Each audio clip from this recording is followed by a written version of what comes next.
Vive la révolution populaire de Chine, du gouvernement de coalition 24 avril 1945, œuvre choisie de Mao Tse-tung, tome 3.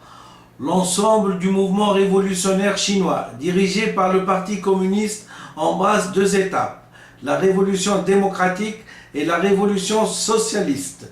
Ce sont deux processus révolutionnaires de caractère différent. Et c'est seulement après avoir achevé le premier que l'on peut passer à l'accomplissement du second. La révolution démocratique est la préparation nécessaire de la révolution socialiste. Et la révolution socialiste est l'aboutissement logique de la révolution démocratique. Le but final de tout communiste et pour lequel il doit lutter de toutes ses forces, c'est l'instauration définitive d'une société socialiste et d'une société communiste. Donc, Mao Tse-tung dicte les étapes d'une révolution. Et si nous prenons exactement et nous essayons de voir la correspondance avec la révolution tunisienne, nous sommes exactement à la première étape. L'ensemble du mouvement révolutionnaire chinois dirigé par le parti embrasse deux étapes, la révolution démocratique et la révolution socialiste. Le seul problème qu'on a, c'est que si on peut dire que la révolution a été, si on veut, décapitée par ce que j'appelle les arrivistes sont arrivés, hein, et que même on arrive à connaître le sens de ce qu'ont voulu dire la majorité du peuple qui a voté pour des étiquettes sans comprendre exactement la finalité de la révolution et les buts de la révolution. Et si nous faisons une correspondance avec ce qu'a dit Mao, nous sommes là, puisque là, si nous admettons que le Parti communiste est un parti qui est issu de la population. Donc les gens qui ont voté la première étape, c'est-à-dire la révolution démocratique. Si nous acceptons que la révolution démocratique a été représentée par l'Assemblée constituante, puisque tous les gens qui sont dans l'Assemblée constituante sont issus du peuple, hein, et on a voté pour eux, mais simplement certains n'ayant pas une assise intellectuelle et une assise culturelle, une assise politique assez conséquente, ont cru bon, hein, de prendre ce désir profond du peuple et de se l'accaparer pour imaginer une révolution, imaginer une nouvelle politique. Mais ce n'est pas une nouvelle politique qui est en jeu, c'est une nouvelle société qui est en jeu. Et c'est ça Et donc, la seule chose à faire maintenant, c'est de mettre en noir sur blanc et de créer un parti communiste, le parti le parti communiste tunisien. Voilà, toute cette révolution doit être pour la contribution et la fondation d'un parti communiste tunisien qui nous guidera, hein, par la main vers une société socialiste. La révolution démocratique est la préparation nécessaire de la révolution socialiste.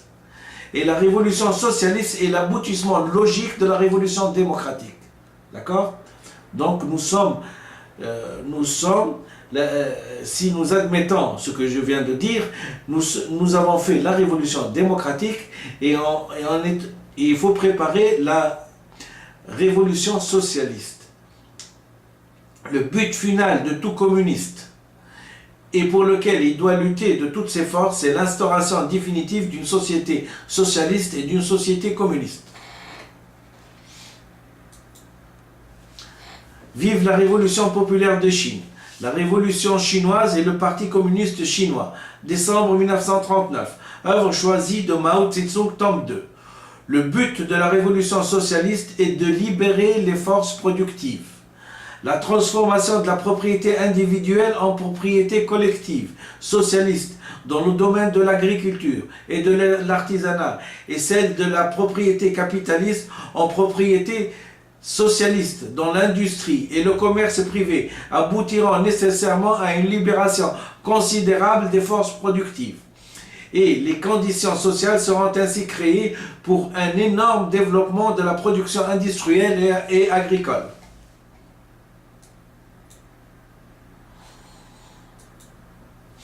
Vive la République populaire de Chine. Intervention à la conférence nationale du Parti communiste chinois sur le travail de propagande. Les intellectuels hostiles à notre État sont en nombre infime. Ce sont les gens qui n'aiment pas notre État fondé sur la dictature du prolétariat. Ils regrettent l'ancienne société. À la moindre occasion, ils fomentent des troubles, cherchent à renverser le Parti communiste et à instaurer l'ancien régime. Entre la voie du prolétariat et celle de la bourgeoisie, c'est-à-dire entre la voie du socialisme et celle du capitalisme, ils s'obstinent à vouloir suivre la seconde. En fait, comme celle-ci est impraticable, ils sont prêts à capituler devant l'impérialisme, le féodalisme et le capitalisme bureautique. De tels gens se rencontrent dans les milieux de la politique, de l'industrie et du commerce, de la culture, de l'enseignement, comme dans les milieux scientifiques, techniques et religieux. Ils sont extrêmement réactionnaires. Oui. Je n'aimerais pas profiter de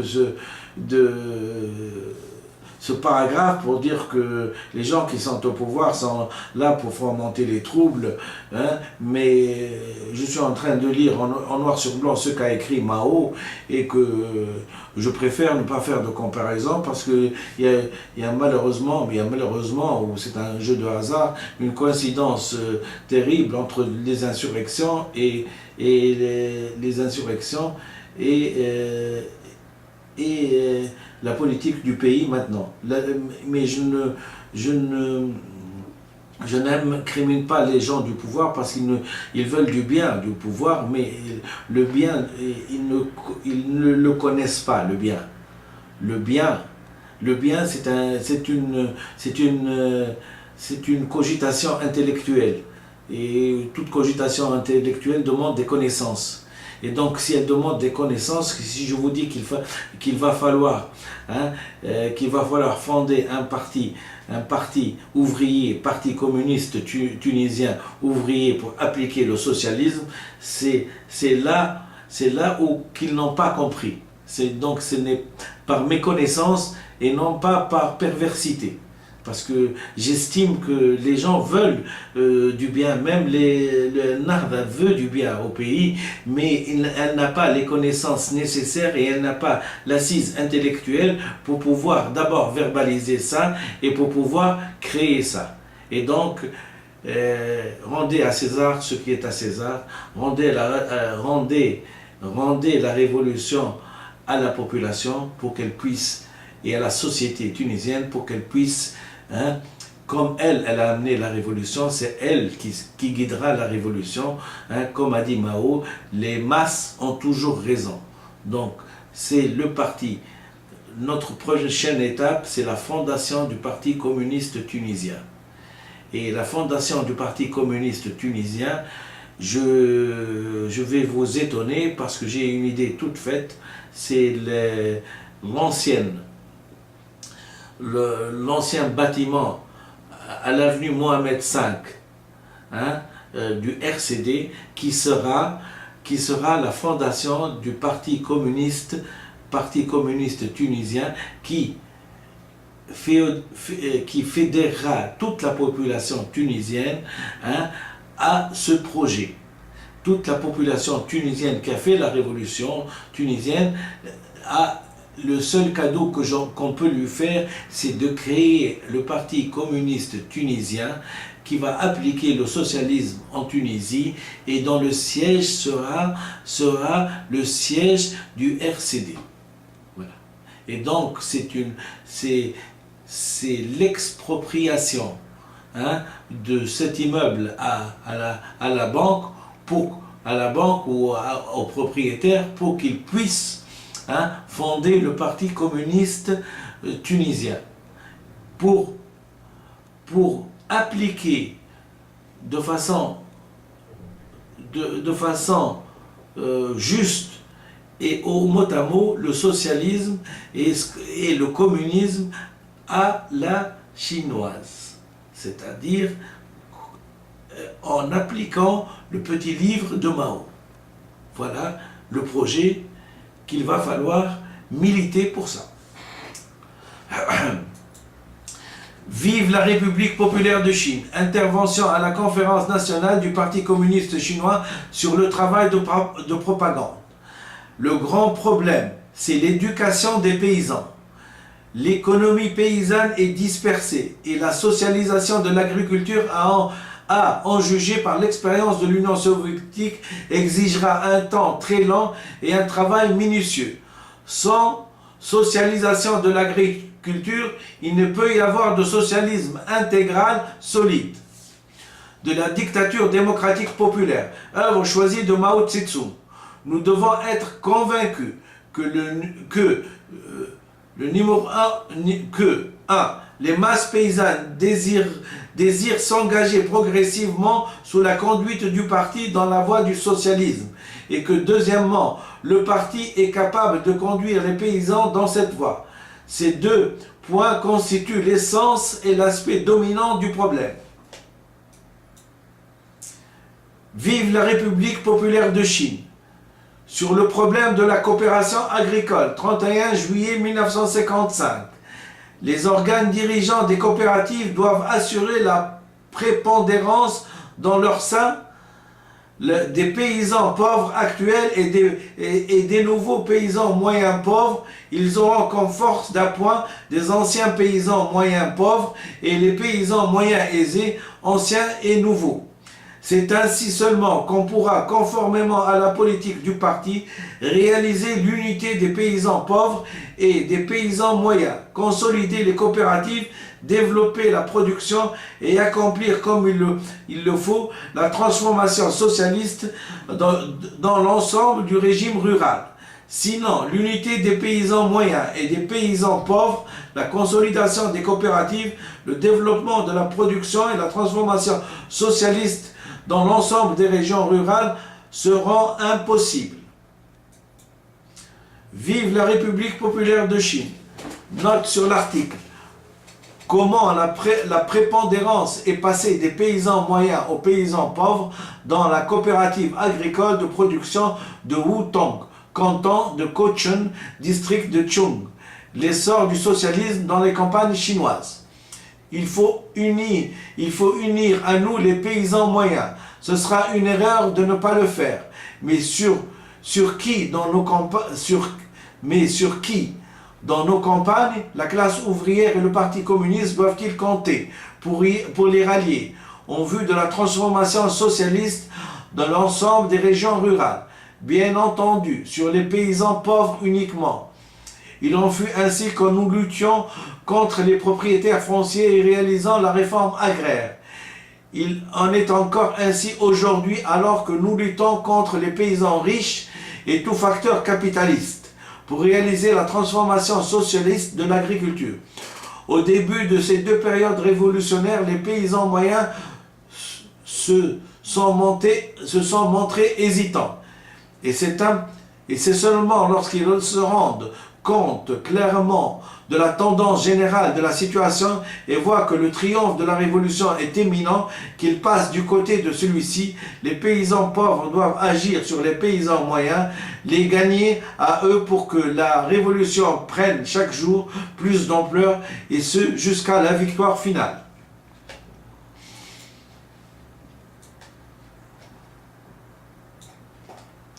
Vive la République populaire de Chine. Note sur l'article la leçon, l'apparition d'une coopérative de paysans moyens et d'une coopérative de paysans pauvres. Dans le district de Funan, 1955, l'essor du socialisme dans les campagnes chinoises. Il y a une sérieuse tendance au capitalisme chez les paysans aisés. Il se donnera libre cours si nous relâchons tant soit peu notre travail politique parmi les paysans, pendant le mouvement de coopération et dans une longue période à venir. Note sur l'article. Une lutte résolue doit être menée contre la tendance au capitalisme. L'essor du socialisme dans les campagnes chinoises.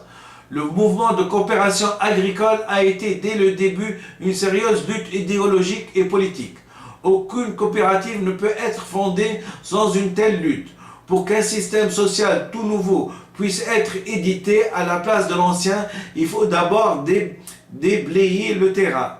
Les survivances de la vieille idéologie qui reflète l'ancien système demeurent nécessairement et pendant longtemps dans l'esprit des gens. Elles ne s'effacent pas facilement. Après sa création, une coopérative doit s'entretenir encore bien des luttes avant de consolider, et même après sa consolidation, elle risque de s'effondrer pour peu qu'elle relâche ses efforts.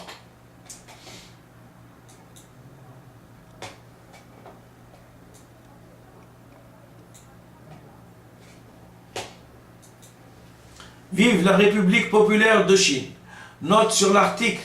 La leçon de l'apparition d'une coopérative des paysans moyens et d'une coopérative de paysans pauvres dans le district de Funan. L'essor du socialisme dans les campagnes chinoises.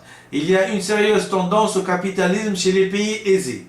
Elle donnera libre cours si nous relâchons pas soit peu notre travail politique parmi les paysans pendant le mouvement de coopération et dans une longue période d'avenir. Note sur l'article. Une lutte résolue doit être menée contre la tendance au capitalisme. 1955, l'essor du socialisme dans les campagnes chinoises. Le mouvement de coopération agricole a été dès le début une sérieuse lutte idéologique et politique. Aucune coopérative ne peut être fondée sans une telle lutte. Pour qu'un système social tout nouveau puisse être édité à la place de l'ancien, il faut d'abord déblayer le terrain. Les survivances de la vieille idéologie qui reflète l'ancien système demeurent nécessairement et pendant longtemps dans l'esprit des gens. Elles ne s'efforcent pas facilement. Après sa création, une coopérative doit soutenir encore bien des luttes avant de se consolider. Et même après sa consolidation, elle risque de s'effondrer pour peu qu'elle relâche ses efforts.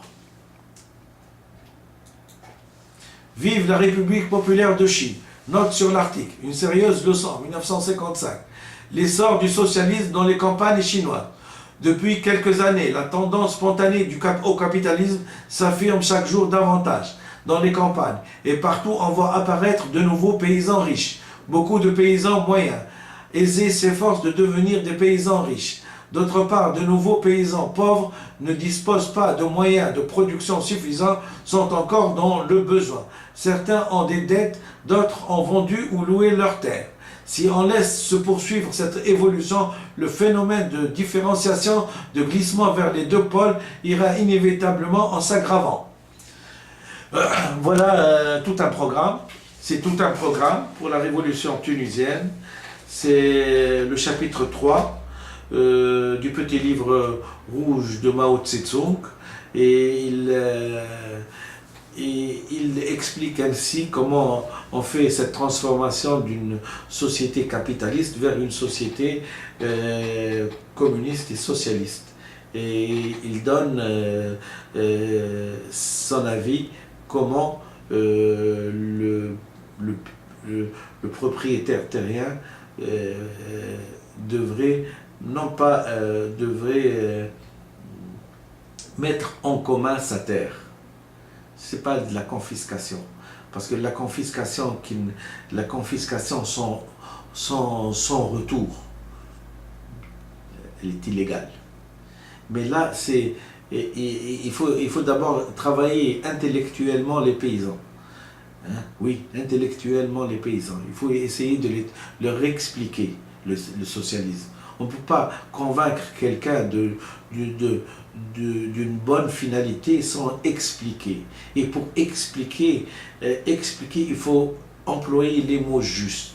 Et je vous ai dit que nous avons déjà un problème de langage. Alors, je ne peux que appeler les gens qui n'ont pas des rudiments, qui sont formés intellectuellement, et ils sont assez intellectuellement pour dominer la langue française, puisque la traduction est en langue française, d'expliquer aux paysans avec leurs mots, doucement, doucement, et même de traduire dans une langue que j'ai dit qu'il respectait la phonétique et respectait l'acquis phylogénique, le petit livre rouge de Mao. C'est ainsi, c'est la seule voie, et c'est la seule voie pour que la révolution puisse réussir et transformer la société tunisienne en une société égalitaire, en une société socialiste et en une société où il faudra bon vivre. Inutile d'être victime des propagandes capitalistes, des propagandes impérialistes qui sont là que pour crier au scandale, au communisme et tout. Hein? Ce sont des gens qui, comme l'a dit Mao Tse-tung, essaieront par tous les moyens de freiner la roue inéluctable de la révolution et ce qu'elle va amener à la Tunisie. Donc ne soyez pas victime des propagandes comme on a été victime pendant 54 ans. 54 ans. Nous acheminons vers une nouvelle société. Et cette nouvelle société ne peut être réalisée qu'en connaissance de cause et en connaissance des buts.